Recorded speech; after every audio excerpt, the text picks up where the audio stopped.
moyo wake wakasara uyeshu akasara achirwadziwa asi ndinofara kuti Mwari havana mukangana. Hakuna chinoitwa nomuvengi paupenyu hwako chinotadzisa Mwari kuzadzisa hope dzako.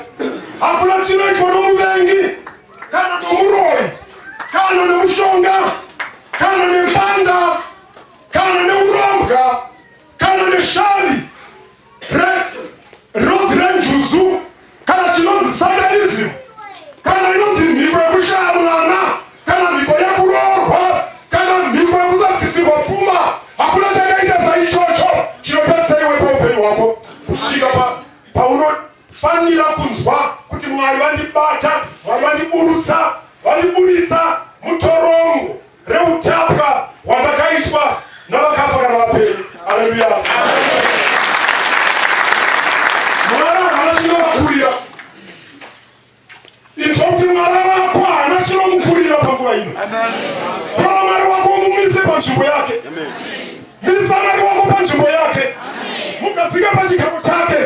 Uone munana waanokubatira. Muise panzvimbo yake. Usawane chimwe chaunotora uise panzvimbo yaJesu. Asi tora iye muranda. Uti chigaro ichi ndechenyu. Uye hakuna munhu anotanga kuchigara Ishe wako vasati vagara. Kana chiri chavakapiwa, kana uri mucheka, kana iri hoko, kana uri mudzi, kana chiri chiva chinhu chinofanira kuti chibve ipapo ugadzike Mwari wako ipapo pachigaro chokutanga paupenyu hwako kuti Mwari akuitire zvakanaka. Hakuna rimwe gona inzwa kuti iye akandisika ndiye kutanga. Haleluya. Ndiye anofanira.